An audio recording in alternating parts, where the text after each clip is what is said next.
Eu sou Maurício de Souza, chamado meu pai da Turma da Mônica.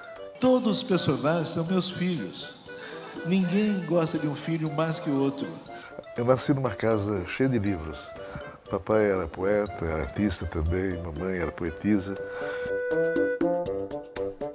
Para criar os primeiros personagens, eu puxei o Maurício criança, o meu cachorrinho e mais um outro personagem que era parente. Eu fiquei tão interessado na leitura, eu acho que estava viciado, que eu, nos meus 12, 13, 14 anos, eu lia um livro por dia.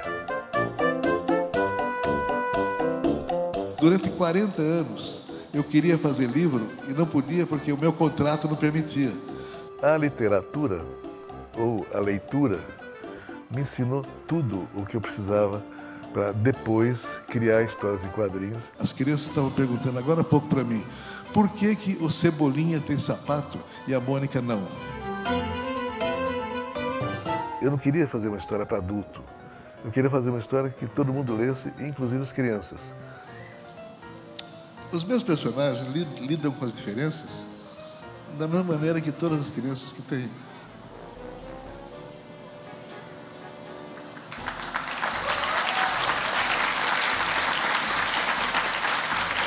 Mas eu não sou de desistir.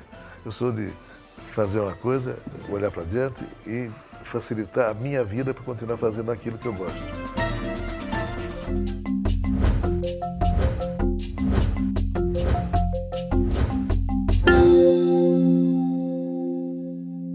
Eu gostaria de começar, Maurício, fazendo uma pergunta um pouquinho difícil, mas vamos começar pelo princípio, pela pergunta difícil. Você já ouviu alguma vez na vida uma frase que muitos escritores já ouviram ao mandarem originais para as editoras, que é aquela clássica dita assim, esse negócio de ser desenhista não vai dar pano para manga, não? Foi mais ou menos assim. Quando eu cheguei na Folha de São Paulo, no jornal, para procurar o chefe de arte do departamento de arte do jornal. Era um grande desenhista, famoso, trabalhava na revista Cruzeiro, que era a revista mais importante do Brasil. E eu levei meus desenhos debaixo do braço, né, minhas pastinhas, e fui mostrar para ele.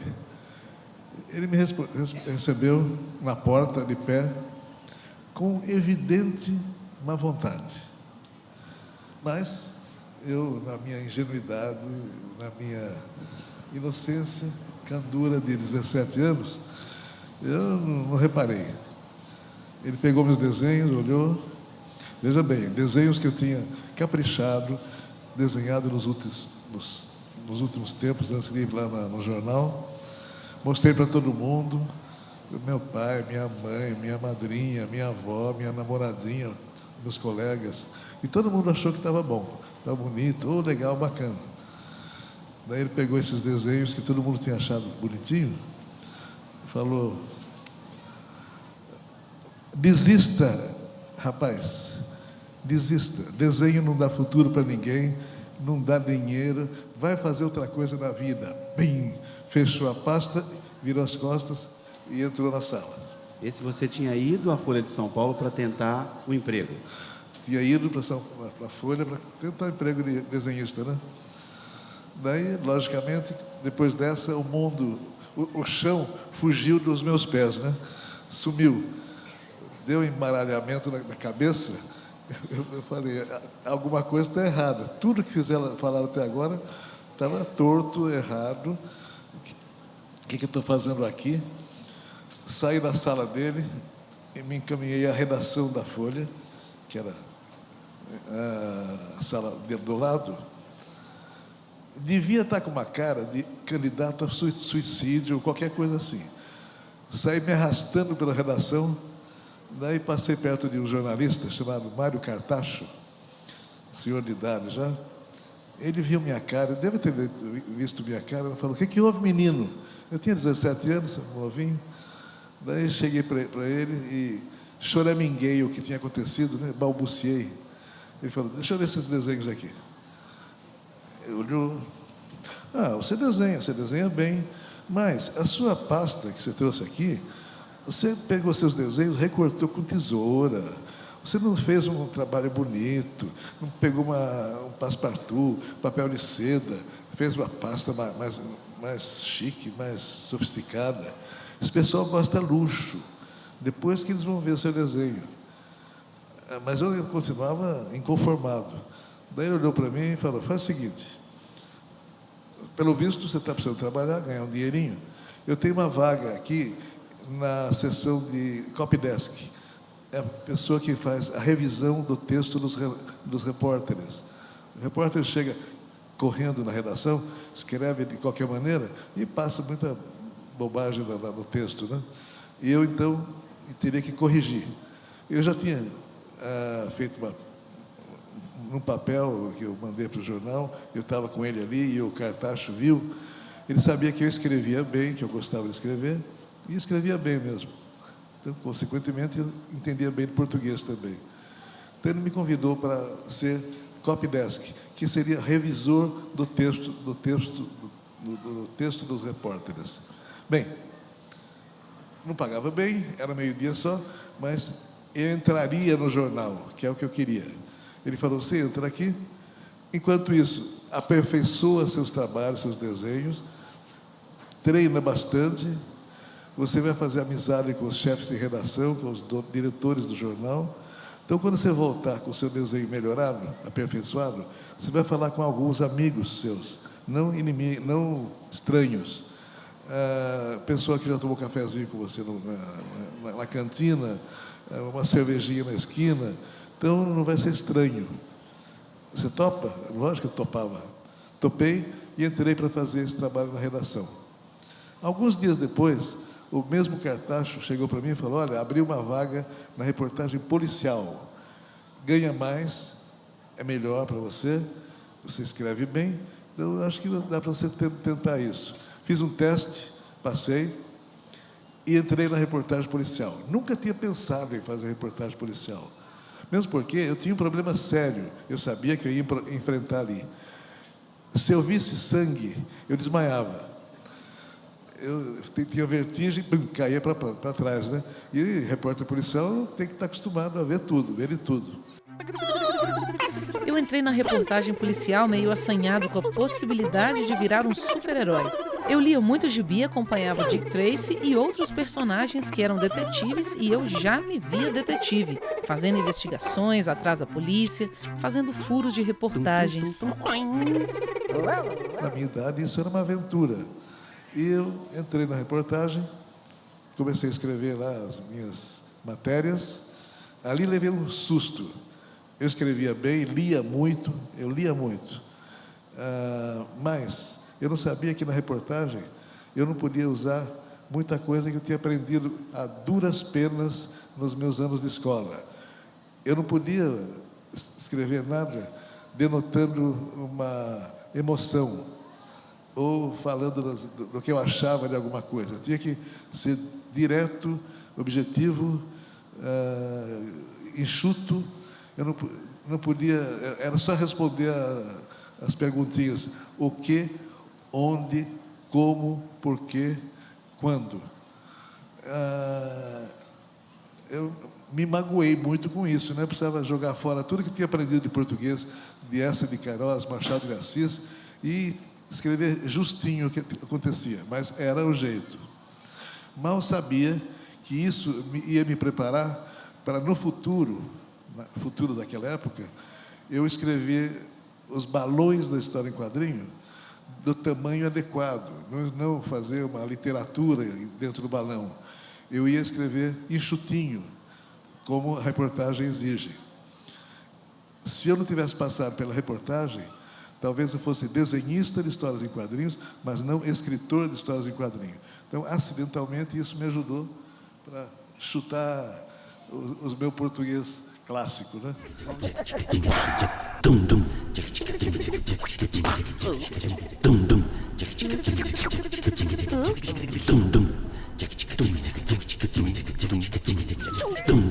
Mônica! Como é que foi depois disso? Repórter policial. Eu entrei acidentalmente na reportagem policial, mas eu gostei. Na minha idade, 17, 18 anos, entro num jornal grande para fazer reportagem. À minha disposição tem um fotógrafo, tem um motorista, um jipe, para eu fazer investigações, acompanhar a polícia, às vezes fazer investigações paralelas à polícia. E eu, às vezes, furava a polícia. Ganhava prêmio de reportagem e tudo mais, né? E foi indo muito bem, até que começou uma situação política meio difícil no Brasil, passeatas, agitação política e tudo mais. E eu comecei a pensar que não era bem aquilo, porque estava ficando perigoso. Tinha a polícia corria atrás dos manifestantes, naquele tempo, com cavalo montados na cavalaria, com baioneta desembainhada. Isso quando? Foi 58, 57. E, ao mesmo tempo, vinham os carros, que eles chamavam de brucutu, esguichando água colorida, com anilina, e quem esmolhavam e ficava colorido era preso depois. Sabia o que estava ali no burburinho, né? Eu não fui preso por sorte.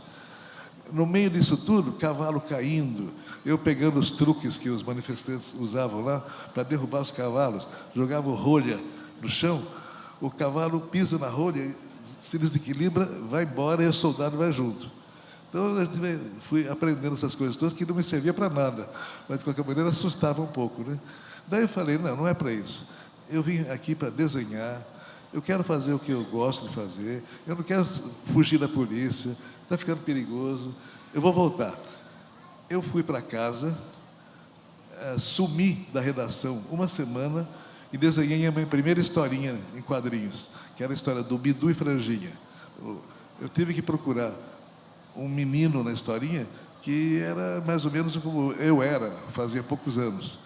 E o Bidu era um cachorrinho que eu tinha quando era criança e que eu tinha minhas aventuras com ele, né? Depois do almoço, saía passear com ele, ia pelos matos, pelos campos, ia caçar escorpião, subia nas árvores, ia roubar goiaba, igual o Chico Bento, e assim por diante. Então, eu tive uma vida muito parecida com o Chico Bento quando eu era garoto. E, ao mesmo tempo, eu estava, naquele momento, revivendo na história do Bidu e do Franjinha as minhas aventuras da infância. E, por causa disso, provavelmente, as historinhas eram muito críveis. O pessoal sentia que estava lendo historinha vivida, história que passava uma emoção sentida mesmo, né? Bem, fiquei uma semana em casa desenhando historinha, voltei para a redação, mostrei a história para os meus chefes de redação. Aí você colocou aquele papel em cima, bonitinho, que eles mandaram colocar? Não precisava. Aqueles eram meus amigos agora. Eu pulei essa parte. Daí aconteceu o que o velho Cartacho tinha profetizado. Eu mostrei para colegas, amigos, conhecidos, que, provavelmente, como amigos, queriam ajudar um jovem que estava querendo abrir um negócio novo, uma atividade nova na vida, né? Aceitaram a primeira história minha. Falei, aceitaram? Vamos publicar? Vamos pagar? Vamos. Então, minha demissão de repórter está aqui, virei desenhista a partir de agora. E, a partir dali, comecei a desenhar as tirinhas de jornal, e daí outras histórias, outros personagens.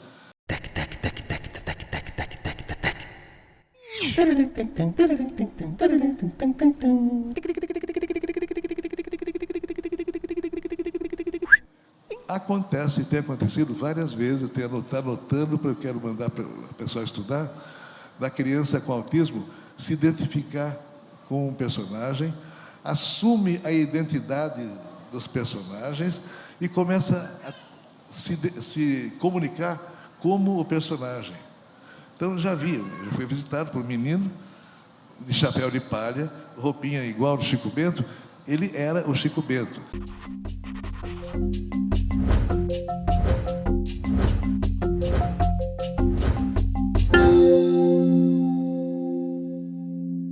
desde cedo, comecei a rabiscar, querer desenhar, e fui ajudado por um gibi antigo, velho, que encontrei na rua. Não foi meu pai que deu o primeiro. Encontrei na rua, um gibi velho, sem capa, sem nada. Olhei aquilo, fiquei maravilhado. Falei, meu Deus, levei para casa, pedi para minha mãe ler para minhas historinhas. Ela leu algumas histórias, né? E eu pedi mais e pedi mais. Ela falou, não vai dar. Você vai ter que aprender a ler sozinho, porque não dá para eu ficar o dia todo lendo para você. Tem outra coisa para fazer. E ela me ensinou em 3 meses, mais ou menos. Eu queria tanto ler que eu aprendi a ler em 3, 4 meses. E comecei a ler meus primeiros gibis. Desde aquele momento, eu imaginei que eu podia desenhar, que eu podia escrever historinhas. Eu via que havia aquilo, eu poderia fazer também. Você pode contar rapidamente a história da criação dos seus principais personagens? Sim, para criar os primeiros personagens, eu puxei o Maurício criança, o meu cachorrinho e mais um outro personagem que era parente. E depois, os outros personagens. Comecei a desenhar o Bidu, o Franjinha, o Cebolinha entrou na história do Bidu também, Manezinho, Jeremias, Titi, Chaveco, só homem.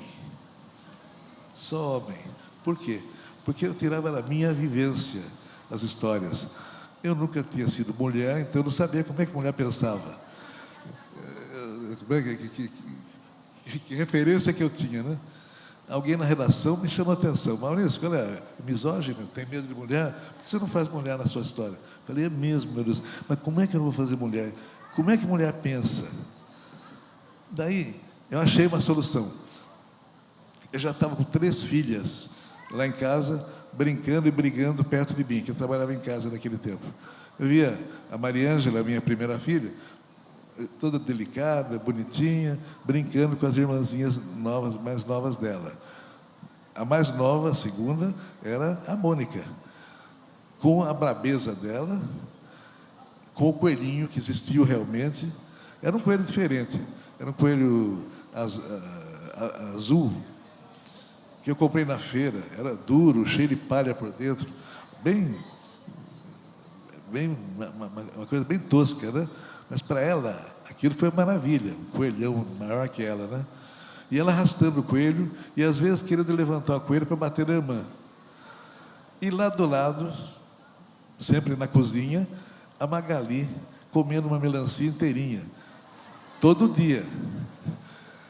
A Magali era uma coisa, era gulosa, comilona, era e é, até hoje. E não engorda. É o truque que ela tem com a natureza que faz dela uma pessoa diferente, né? Daí eu falei, espera aí. Essas meninas que estão aqui, que são mulheres, já têm todo o DNA de uma mulher adulta. Elas reagem como mulheres, desde agora, estou vendo aqui. Então, puxei da Mariângela, da Mônica e da Magali as características que eu conhecia bem, para transformar em personagem da história em quadrinhos. E elas vieram com tudo. A Mônica entrou na história, atropelou todo mundo, inclusive a Cebolinha, que era o dono da história, e tomou conta. A Cebolinha até hoje está tentando reaver a rua, ou a lua dele.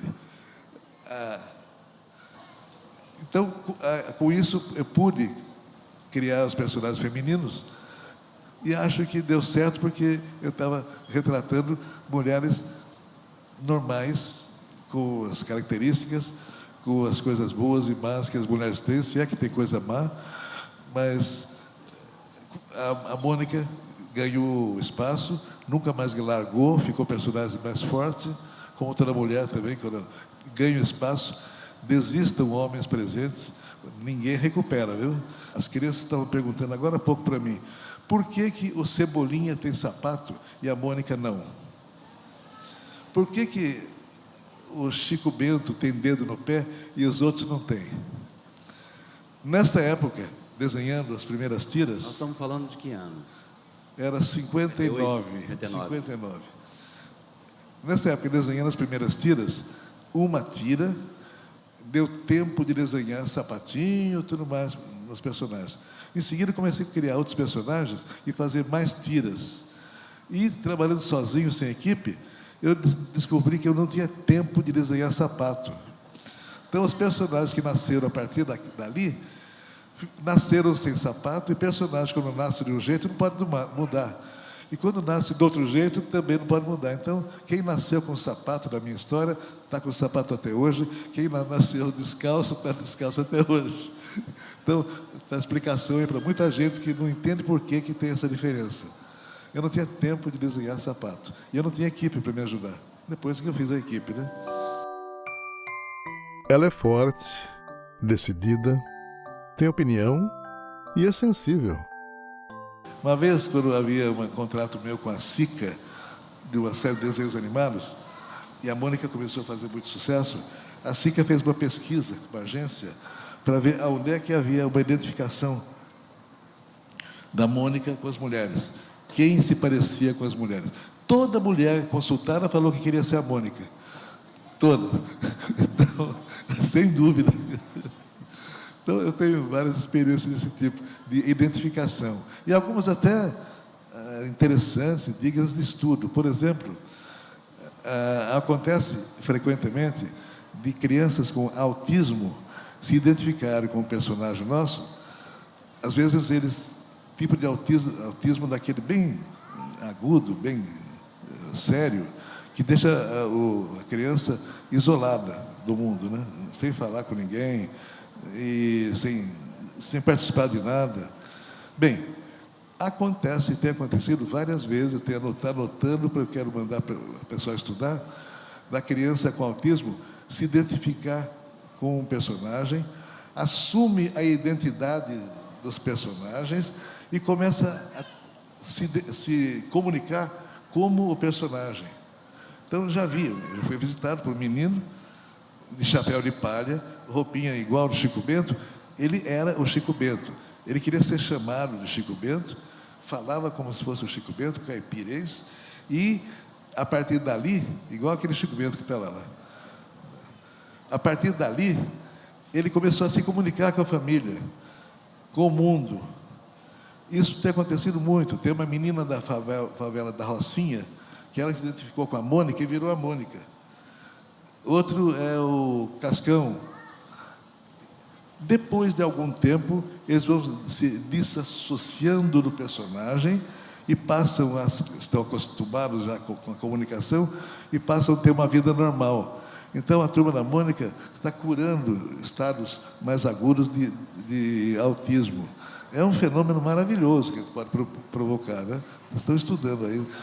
Mandei esse material para alguns especialistas, estão estudando, provavelmente vão escrever um livro sobre isso. São as mágicas que a gente pode fazer com a história em quadrinhos. Continuando com essas mágicas, quando você chegou aqui, o Jonathan, que trabalha com a gente, fez uma pergunta muito interessante, fez uma observação que o sobrinho dele, em Viena, está aprendendo português, lá em Viena, com os seus quadrinhos, né? com suas histórias em quadrinhos. Qual que foi a contribuição, na sua opinião, da Mônica na educação, na alfabetização das crianças ao longo desses tantos anos de trabalho? Quem aprendeu a ler com a Turma da Mônica aqui? Levanta a mão.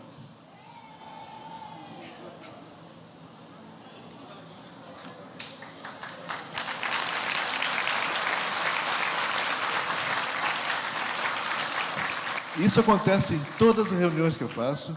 Provavelmente a revista da Mônica é a mais poderosa, mais forte cartilha não oficial de alfabetização do país. E isso vale para o resto do mundo. Muitas escolas, universidades estrangeiras pegam as nossas revistas para ensinar português no Japão, na Alemanha, na Rússia. Então, nós estamos... O fato de nós termos nas histórias muito simples, são facilmente entendidas, um português também bem coloquial, o português que vocês falam em casa, não é nada mais sofisticado. Às vezes, quando eu escrevia história, hoje tem uma equipe escrevendo, eu lia o que eu escrevia e ia tirando expressões, palavras um pouco mais difíceis, mais sofisticadas, para a leitura ser mais livre e sem obstáculo possível. Criamos um sistema de alfabetização diferente. Há uns 5 anos atrás, 6 anos atrás, isso foi detectado pelo governo da China, que contratou a Turma da Mônica para uma série de cursos de alfabetização em mandarim na China.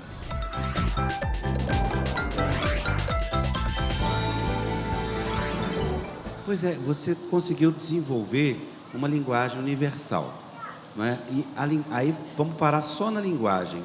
Como é que você chegou a essa linguagem tão simples que se transformou em universal? Eu não cheguei, ela chegou até mim no papo com minhas crianças. Você se comunica com os seus filhos da maneira mais direta, objetiva, sem muita firula, e com isso você cria uma linguagem que você pode traduzir para qualquer lugar. É só seguir dessa maneira e vai embora.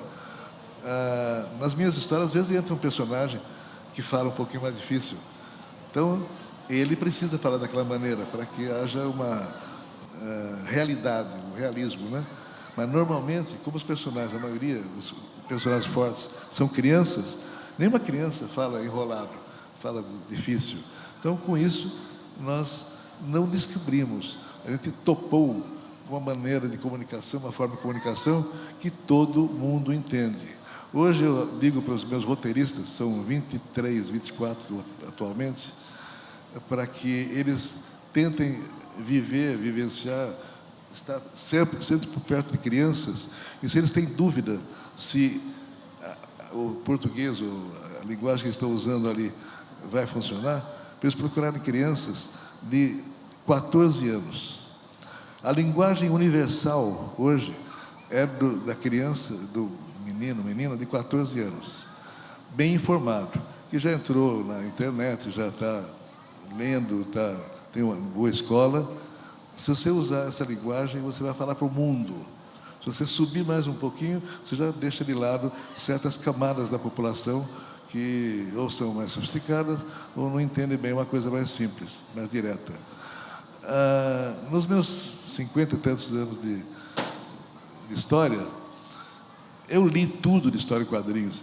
Eu vi todas as histórias que deram certo ou não deram certo.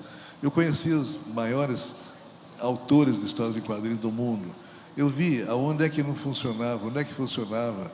Eu vi o problema seríssimo das versões ou traduções das histórias nos diversos países. Desastres que houve quando a tradução era esquisita, não obedecia essa regrinha básica de se falar como se fala na realidade, né? Por exemplo, o Asterix, quando entrou no Japão, teve uma tradução muito ruim, muito fora da realidade japonesa. Foi um fracasso, tiveram que tirar do ar, recolher tudo, paralisar o Asterix no Japão durante 20 anos, até apagarem o estrago, o tempo apagar o estrago que tinha sido feito. Agora voltou, está voltando com os cuidados devidos. Quem quer inventar coisa que não é natural na comunicação não dá certo. Vai enfrentar problemas e pode procurar outra coisa na vida. Os japoneses adoram personagens de olhos grandes. Reparem os personagens de sucesso no Japão. Os meus personagens já nasceram de olhões, né? Olhos grandes. Então, que seja. Tanto que o primeiro personagem meu entrar no Japão, de sucesso, e vai entrar de novo agora em outra fase, é Horácio, que é o meu personagem de olho de pires.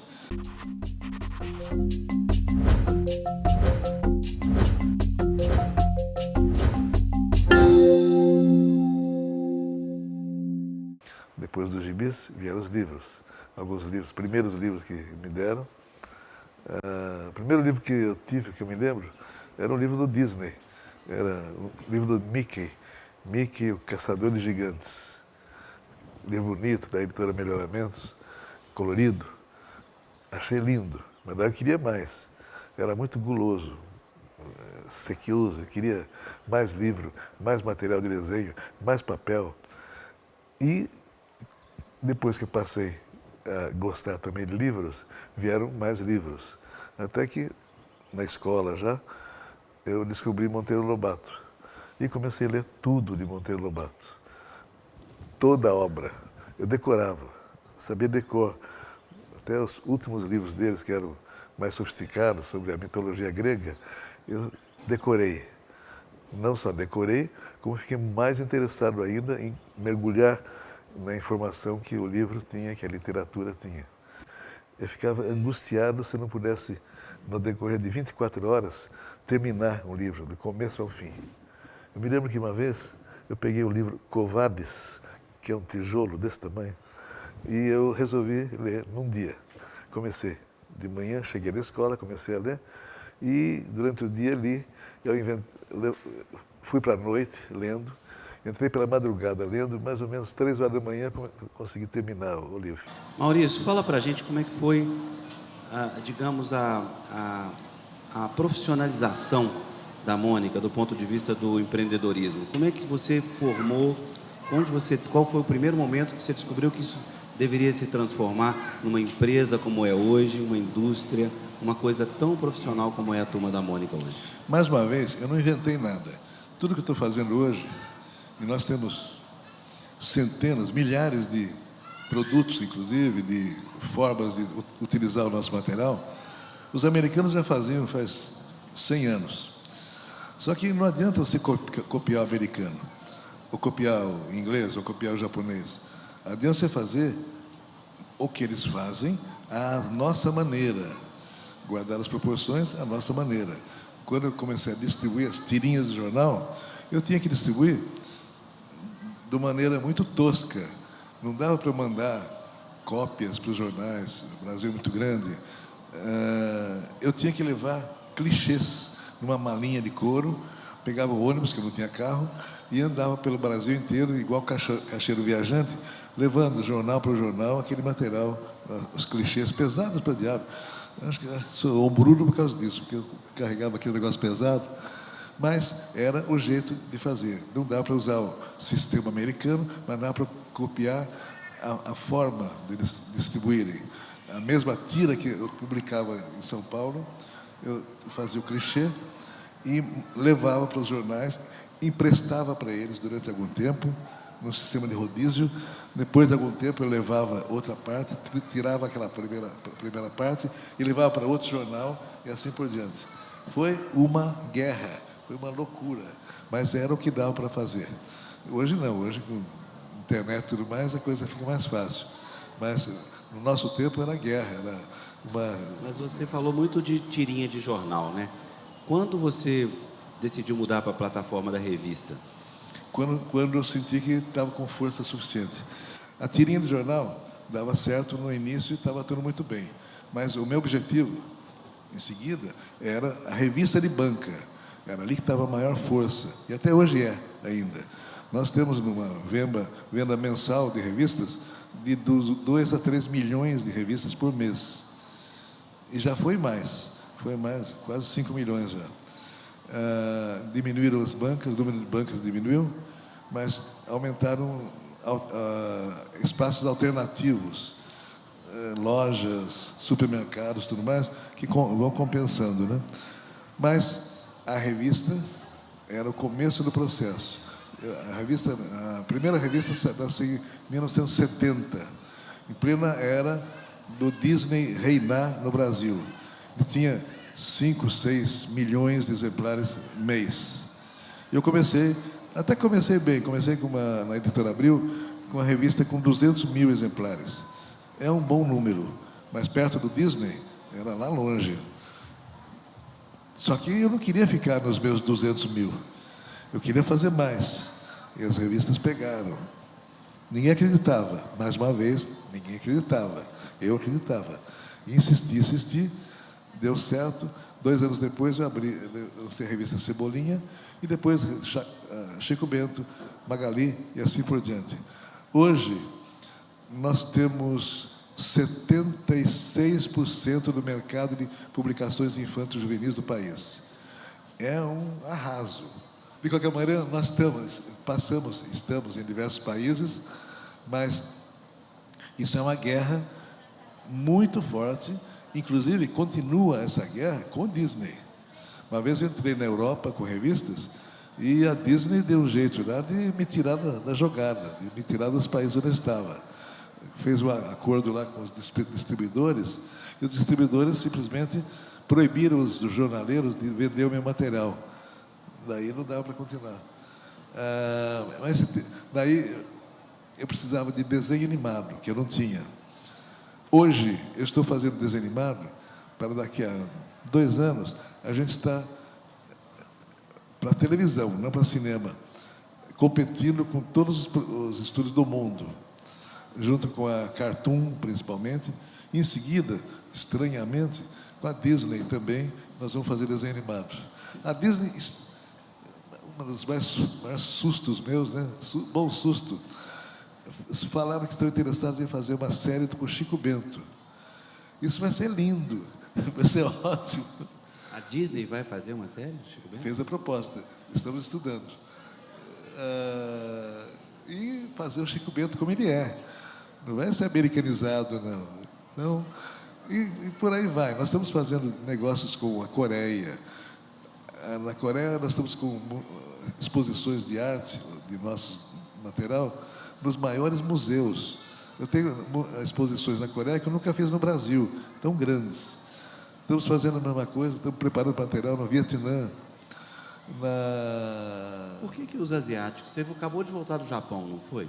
Foi. Por que os asiáticos têm tanta identificação ou lá o mercado é mais simplificado do que os outros? Eu não sei explicar. De qualquer maneira, tem algumas pessoas, talvez, em termos de gozação, acham que os meus personagens pegam na Ásia porque eles têm olhos grandes. E os japoneses adoram personagens de olhos grandes. Reparem os personagens de sucesso no Japão. Os meus personagens já nasceram de olhões, né? Olhos grandes. Então, que seja. Tanto que o primeiro personagem meu a entrar no Japão, de sucesso, e vai entrar de novo agora em outra fase, é Horácio, que é o meu personagem de olho de pires. Eu nem sempre tenho respostas ou explicações para as coisas que acontecem. Elas simplesmente acontecem. Se for bom, eu aceito de bom grado. Rezo, agradeço e tudo bem. Quando você criou a Turma da Mônica, você pensou que ia fazer tanto sucesso? Eu não pensei que ia fazer tanto sucesso assim, realmente. Que você não planeja sucesso, você planeja resultado. Então, eu queria fazer uma bela história, queria que os personagens aparecessem, fossem conhecidos, mas eu não imaginava que eu conseguiria fazer tudo isso que está acontecendo. A gente sair por aí, entrar em outros países, vender muitas revistas, milhões e milhões. Seria muita ousadia, eu seria muito mais metido se eu pensasse que ia fazer tudo isso. Mas, quando você faz alguma coisa, qualquer coisa que você vai fazer na vida, se você fizer bem feito, se preparar bem para aquilo, se você gostar daquilo, e se você puder viver daquilo, tudo é melhor, tudo vai dar certo e é melhor para todo mundo. E você corre o risco de fazer sucesso também. Você tem algum personagem que você, você mais gosta dele? Você faz uma pergunta... Todos os personagens são meus filhos. Ninguém gosta de um filho mais que o outro. Pode se entender melhor, pode conversar de outro jeito, mas filho, para a gente, é tudo a mesma coisa. Todos eles estão no mesmo nível, a gente gosta do mesmo jeito, quer a mesma coisa de bom para qualquer filho. Então, eu gosto dos personagens por igual. Eu acho que a Mônica é braba, mas eu gosto dela do mesmo jeito. Eu acho que o Cascão devia dar um jeito naquela sujeira dele, mas eu também gosto dele do mesmo jeito. Eu acho que o Cebolinha apronta com a Mônica também, mas eu gosto dele de qualquer maneira. Eu acho que a Magali é gulosa ao extremo, mas eu gosto dele do mesmo jeito dela. E eu acho que o Chico Bento não devia roubar goiaba daquele jeito do Inholável. Mas quem não roubou uma goiaba de vez em quando na vida, ou coisa parecida, né? Então, eu gosto de todos os personagens da mesma maneira, senão eu não conseguiria trabalhar com eles, tá? Além de você criar a Turma da Mônica, você criou outros personagens?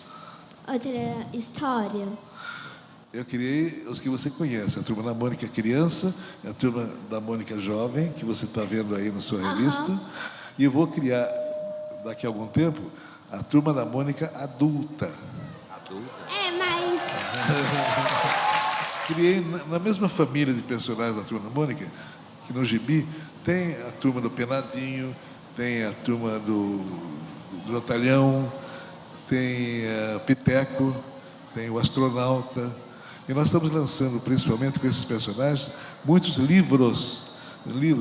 Só na Bienal do Livro, que nós vamos ter agora no Rio de Janeiro, eu vou lançar 46 livros novos.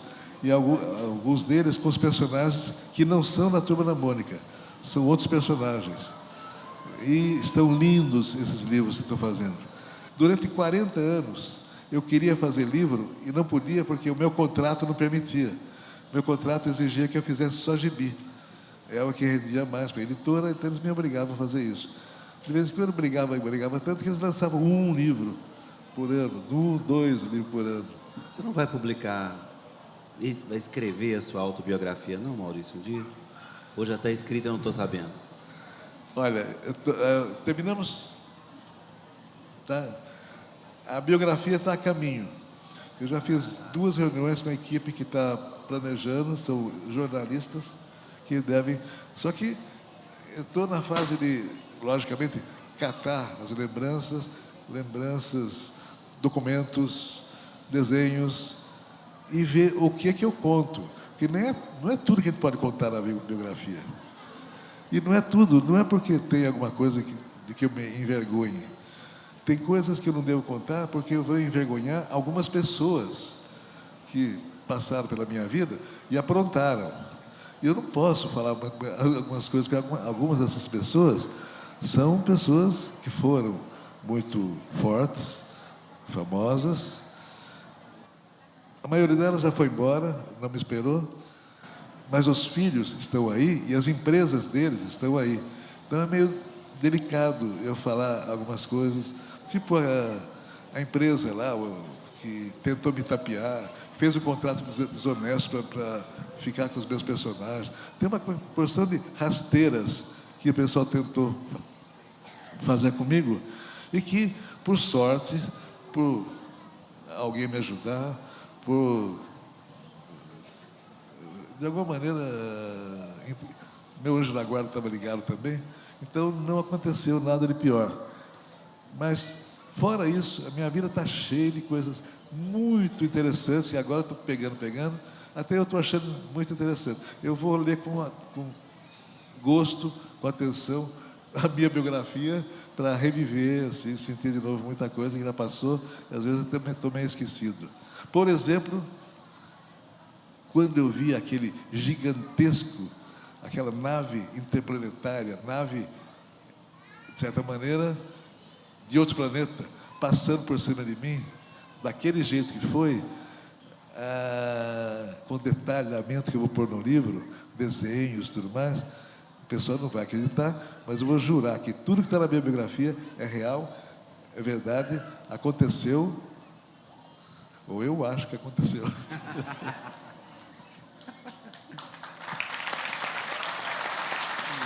Obrigado.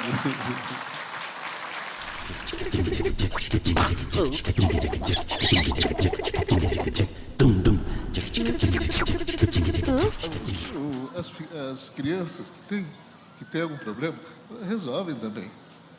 Se resolvem, ensinam a gente até. E os personagens são do mesmo jeito. Desculpa.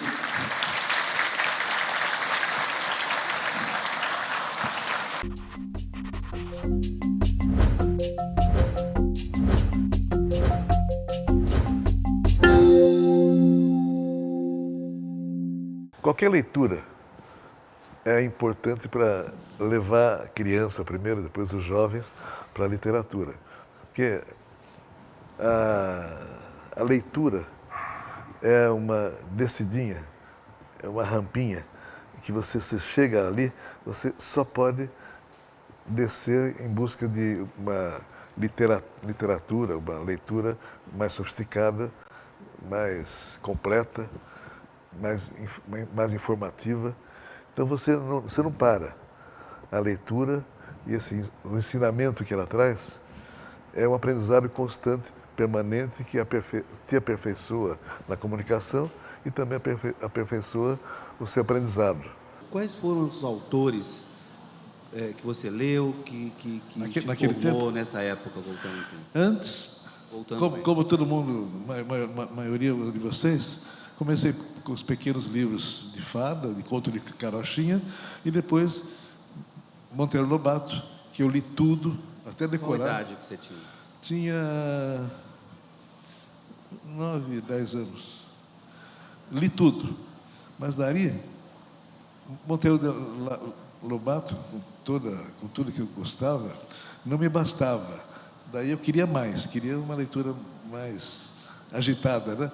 Daí entrei nos livros de aventuras, né? Júlio Verne, Jack London, as coisas que tinham mais emoção. E lá vou eu nos livros de aventuras, né? Dos livros de aventuras, passei para os romances. Depois, romances históricos, daí clássicos da literatura, daí clássicos russos. Estava subindo o morro, né? E lia. Eu me acostumei a ler, que eu sentia falta. Eu saía da escola, almoçava rapidamente, pegava um livro, às vezes um tijolo, e lia até acabar o livro. Me lembro que uma vez eu peguei o Covardes desse tamanho assim, comecei a ler depois do almoço, terminei às 4 horas da manhã. Eu não parava, eu ficava fascinado, com fome de ler tudo, terminar a história, entender o começo, meio e fim. Então, eu me viciei na leitura, era compulsivo. Maravilha! Tudo que eu fiz nessa época grudou aqui e está dentro de mim e está tudo no meio das histórias que eu escrevo, das histórias em quadrinhos, lógico, mais simplificado um pouco. Mas, de qualquer maneira, a variedade de temas, estilos, formas de contar a história, foram grudando em mim, no meu estilo, né? Até eu voltar para a história em quadrinhos, simplificada, mas com o peso de tudo que eu tinha lido na minha juventude. E depois continuei lendo. Hoje eu leio, quando dá tempo, né?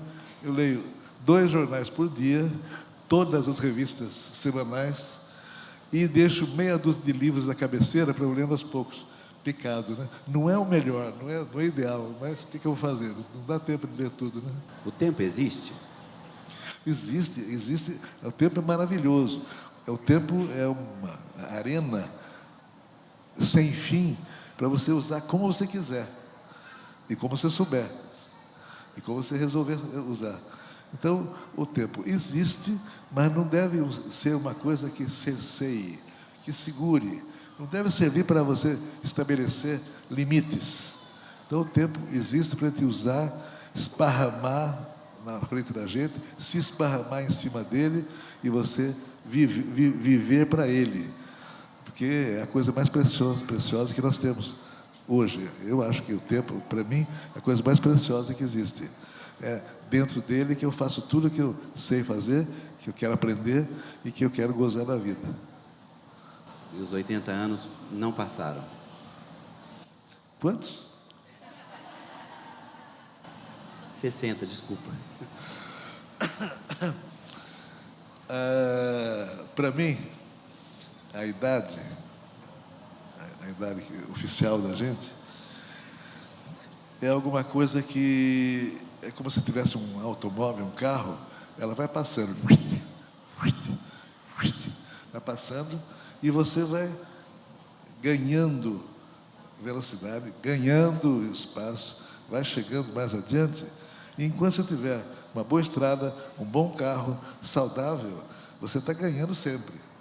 Vai chegar o dia que você para o carro, né? Estaciona, vai embora, deixa ele em algum lugar e a gente terminou a viagem.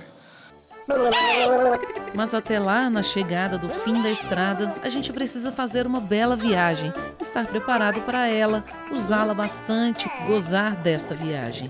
E é por aí que a gente deve pensar a vida. Pedro quer te agradecer por todos os personagens que o fez levar na sua imaginação. Oi, Pedro. Né? Ei, Pedro. Fala, ele tem um livro, Quando Conheci Pedrinho, né, Pedro? E ele fica encantado, porque ele ainda não consegue ler, mas as imagens levam ele para o mundo da imaginação e o tira da cadeira de rodas. A gente quer te agradecer por isso, pelos seus personagens inclusivos, e a gente quer saber como que esses personagens lidam com as diferenças. E a gente está muito feliz de estar aqui. Muito obrigada. Obrigado a você.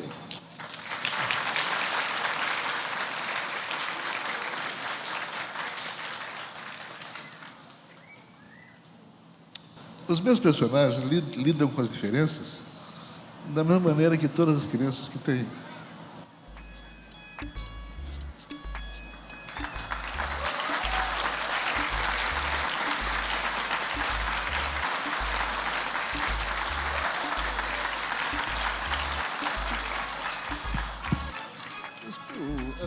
As crianças que têm algum problema resolvem também.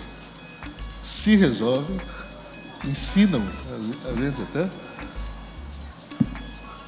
E os personagens são do mesmo jeito. Desculpa.